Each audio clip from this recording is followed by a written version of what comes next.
Let's see the recent maritime accidents. Fire on the Diamond Highway, a car carrier. On April 28 in Lapu-Lapu City, Cebu, the Philippines, the unfortunate vehicle transporter Diamond Highway was once more consumed by fire.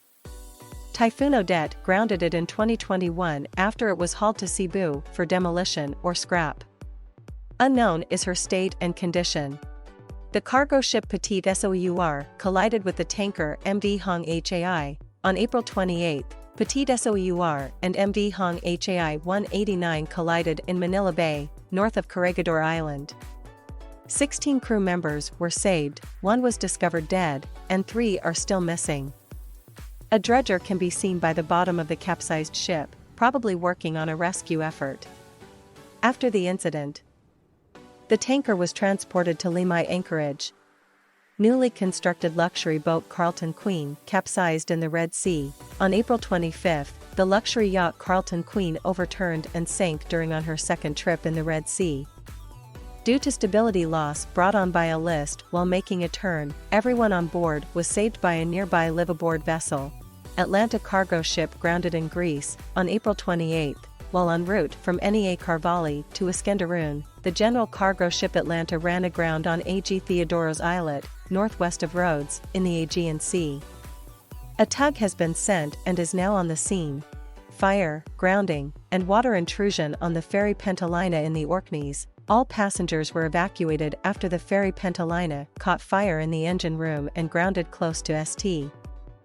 Margaret's Hope, Orkney Islands, Scotland. Ship's hull breach and fire have been put out, however it is still aground. Pablo, the classic ballast tanker disaster. According to reports, the Aframax crude oil tanker Pablo is on fire in the South China Sea in the outer anchorage of Singapore. An explosion claimed the lives of 3 crew members, 2 of them were Indian and 1 Ukrainian. 3 crew members were missing, while 25 crew members were saved by adjacent ships.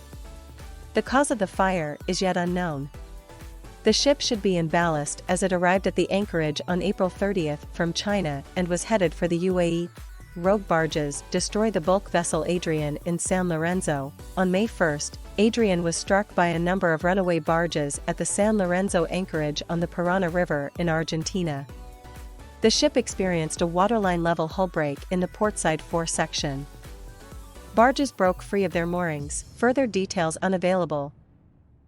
A fire broke out in the cargo hold of the capsized bulk ship Alpha Optimism near Spain. The coal load on board the capesized bulk carrier Alpha Optimism caught fire on May 2 in the Spanish port city of La Coruña.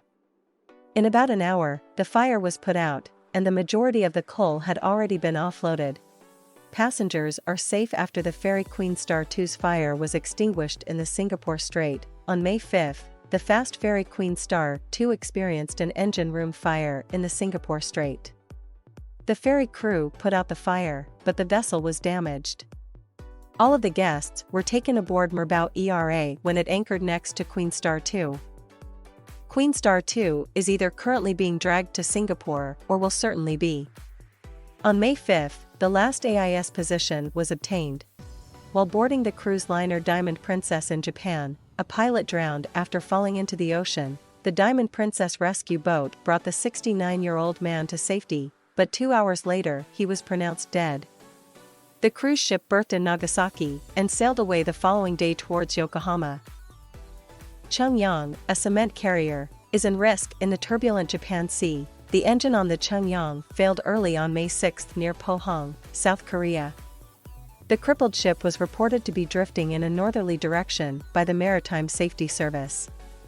Although there was no quick crew evacuation due to the bad weather, the tug is now waiting for better weather. At Mindanao, the coaster Audi ran aground. On May 6, the general cargo ship Audi grounded on Santa Cruz Islet, 3 nautical miles from Zamboanga Harbor in southwest Mindanao, the Philippines. No leak, no threat to the crew, and unclear damage amounts. Take the ship off AIS for a while. Fire on ferry KMP Royce 1, evacuation underway in Sunda Strait. On May 6, a fire broke out on the cargo deck of the ferry KMP Royce 1 in the Sunda Strait. Hundreds of passengers were evacuated after a truck caught fire and produced heavy smoke. There is an active AIS. Ever Globe and KRITI Emerald, 2 tankers, collided on the Western Scheldt. On May 6 on the Western Scheldt, a collision occurred between the massive container ship Ever Globe and the tanker KRITI Emerald. Although there were only minor damages, one ship's gangway was lost. Both were in an outside anchorage near Vlissingen when the morning of May 7 saw Ever Globe continue her trek to Hamburg. As of May 7, KRITI Emerald was still anchored. In the Japanese Sea, 2 FE and 2 crude oil tankers collided. On May 9, 2 crude oil tankers collided with fishing boats 20 to 25 nautical miles east of Ulsan, Korea, Japan Sea. The 39-ton fishing boat was struck by the crude oil tanker SM Navigator, which then made its way back to its home port on its own. Despite being severely damaged in the collision with the 34-ton Korean fishing vessel, the tanker Swan was nevertheless able to return to its home port on its own. Swan was given permission to continue her journey to Jakarta. In Indonesia, the ferry Mutiara Pertiwi 1 destroyed the pier ramp. The afternoon of May 10 saw the ferry Mutiara Pertiwi 1 collide with a ferry pier ramp at Ternate Port in western North Maluku, Indonesia. One of the tower's ramp collapsed. No one was hurt, and the ferry was driven to an anchoring. Strong current and the ferry's high speed are cited as the accident's primary causes in the preliminary investigation. Thanks for watching. Hope you like this video. If you have any questions or comments, drop it in comment section. Subscribe to MarinAura for more updates.